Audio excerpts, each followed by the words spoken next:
नमस्कार साथियों, मैं आपका साथी लक्ष्मण। आप देख रहे हो बाड़मेर अपडेट। और इन दिनों थार के युवा दिनों दिन समाज के प्रगति के लिए दिनों दिन आगे आ रहे हैं। और इसी कड़ी में हमारे युवा मित्र प्रकाश जी चौधरी, जो झाक से बिलोंग करते हैं, वो एक एनजीओ स्टार्ट कर रहे हैं, पद्मनाथ एनजीओ। तो पद्मनाथ एनजीओ की शुरुआत में इनका क्या स्ट्रगल रहा है और ये कैसे शुरुआत कर रहे हैं, क्या समाज के मुद्दे रहेंगे इनके आगे बढ़ाने के लिए, तमाम जानकारी हम इनसे लेंगे। प्रकाश जी, सबसे पहले आपका स्वागत है। धन्यवाद, थैंक यू। प्रकाश जी, आपका छोटा सा एक परिचय दे दीजिए। मेरा नाम प्रकाश है, बाड़मेर जिले के बायतू तहसील के झाक क्षेत्र से आता हूँ। प्रकाश जी, जो आपकी शिक्षा हुई है, प्रारंभिक शिक्षा, वो कहाँ से हुई और प्रारंभिक शिक्षा तो यहीं से बाड़मेर से हुई है। अपने मयूर नोबल्स एकेडमी से मैंने 12th करी है। उसके बाद जेएनयू से मैंने बीएससी करी है, अपनी ग्रेजुएशन कंप्लीट करी।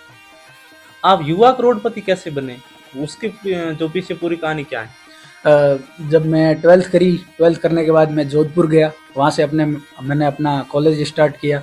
तो कॉलेज के ही मेरे साथ में पढ़ने वाले 4-5 भाइयों ने स्टार्ट किया, साथ में बैठ के ट्रेडिंग करना शुरू किया। हमें लगा कि हम यहाँ पे कुछ कर सकते हैं। शुरुआत में बहुत कभी लॉस हुआ, कभी प्रॉफिट हुआ, लेकिन फिर हमने हर एक न्यूज़ से अप टू डेट रहे, कब मार्केट नीचे जाएगा, कब ऊपर जाएगा, पूरा नॉलेज लिया और उसके बाद से ट्रेडिंग किया। तो हमने बहुत प्रॉफिट बनाया और उस प्रॉफिट से हमने अपना बिजनेस है जो शुरू किया। ट्रांसपोर्ट सर्विस है अपना, जहाँ से अपन कोई भी माल ट्रांसफ़र करना होता है, गुजरात टू जोधपुर, कहीं भी, ऑल इंडिया अपनी ट्रांसपोर्ट सर्विस काम करती है। फिर प्रकाश जी, ये एनजीओ का दिमाग में कैसे आया?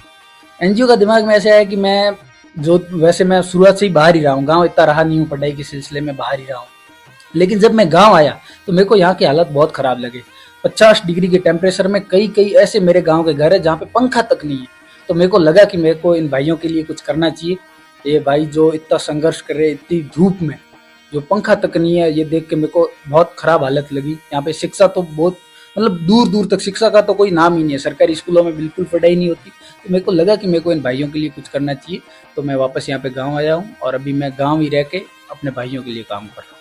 देखो, सरकारी स्कूल में पढ़ाई कैसे नहीं होती? सरकारी में जैसे सरकार की तरफ से तमाम वो वादे किए जाते हैं कि जो शिक्षा हो को बढ़ावा देने के लिए हमारी सरकार है वो निरंतर प्रयास कर रही है, लेकिन धरातल पर वो काम क्यों नहीं कर रही? उसके पीछे क्या रीजन? देखो, सरकार का भी इसमें अपन दोष नहीं कह सकते, क्योंकि एक एवरेज आदमी का यही माइंड सेट होता है अपना शुरुआत से ही कि पढ़ाई लिखाई करेंगे मस्त, और बाद में सरकारी नौकरी लेंगे, काम कुछ करना पड़ेगा नहीं, मस्त पैसे ही पैसे आए। मतलब एक सामाजिक दिक्कत है ये। समाज में पहले से ही ऐसी धारणा है कि सरकारी नौकरी ले लेंगे, टीचर बन जाएंगे, बाद में कुछ करना पड़ेगा नहीं, बच्चे अपने आप आएंगे जाएंगे और अपनी तनख्वाह आएगी। तो उस माइंड सेट को चेंज करना होगा और ये इतना ईजी नहीं है।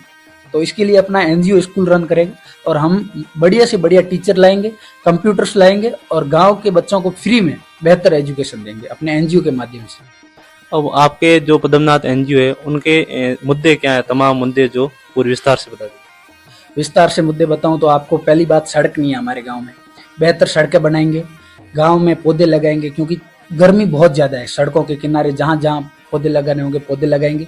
गांव में एक बिजनेस एकेडमी खोलेंगे, जिसमें जिन भाइयों की नौकरी नहीं लगी है, सरकारी नौकरी बहुत पढ़े नहीं लगी, तो वो एक अपना बढ़िया बिजनेस सेटअप कर सके। उनके लिए ऑप्शन होना चाहिए कि वो अपना बिजनेस में, तो उनको वो बिजनेस के योग्य हो सके। इसके लिए बिजनेस एकेडमी में पढ़ाई करवाएंगे और गाँव में जितने भी गरीब परिवार है, उनके छोटे, मेरे जितने भी भाई बहन है गरीब परिवारों के, उनकी शादी में हम जो एनजीओ है फंड करेंगे, उनकी शादी करवाएंगे। प्रकाश जी, आपने एनजीओ बना दिया, तो ये फंडिंग वाली प्रोसेस कैसे रहेगी? क्योंकि लोग आपसे कैसे जुड़ेंगे, उसके बारे में पूरा बता दीजिए। फंडिंग हम सोशल मीडिया के माध्यम से लेंगे, पूरे देश तक ये बात पहुंचाएंगे कि हम अपने गांव के लिए ये कर रहे हैं। तो जितने भी अपने सोशल मीडिया के भाई हैं, उन सब ने पहले ही वीडियो अपलोड किया तो कहा था कि हम सब आपके साथ हैं, आप शुरू करो, हम सब आपके साथ हैं। तो सोशल मीडिया के माध्यम से फंडिंग लेंगे, उनको बताएंगे भी हम अपने गांव के लिए, एक गांव को मॉडर्न बनाने की दिशा में ले जा रहे हैं, आप हमें सपोर्ट कीजिए। सोशल मीडिया के भाई सपोर्ट करेंगे और सोशल मीडिया के माध्यम से फंड लेंगे। और मैं अपनी निजी कमाई से भी मैंने इसमें 5 लाख रुपए देके शुरू किया है। और आगे भी जितने भी हमारी फैमिली इनकम है, जितनी भी मेरी निजी इनकम है, जितनी भी हम सब की इनकम है, उसका हम लोग 50% एनजीओ में डोनेट करेंगे। जितना भी पैसा हम लोग कमाएंगे उसका आधा पैसा हम एनजीओ में डोनेट करेंगे और उसके थ्रू गाँव में काम करेंगे। आपसे यदि कोई लोग जुड़ना चाहते हैं तो आपसे कैसे संपर्क करें? कॉन्टैक्ट नंबर आप शेयर कर दीजिएगा वीडियो के नीचे, और इसके अंदर भी फंडिंग के लिए लगा दीजिएगा। अगर आप जितने भी भाई देख रहे हो बाड़मेर अपडेट के माध्यम से, इनका धन्यवाद करना चाहूँगा पहले तो। बाद में ये इसके अंदर डाल देंगे अपने एनजीओ का। आप जितना हो सके अपनी तरफ से ज़रूर फंडिंग दे दीजिएगा आपका एक एक रुपया हेल्प करेगा मेरे गांव को ग्रो करने में, मेरे भाइयों के आगे बढ़ने में मदद करेगा। तो उम्मीद है आप सब करेंगे। जी, बहुत बहुत धन्यवाद प्रकाश जी, आपसे और हमारी बातचीत हुई और इनका जो एनजीओ है उनमें आप सहयोग करने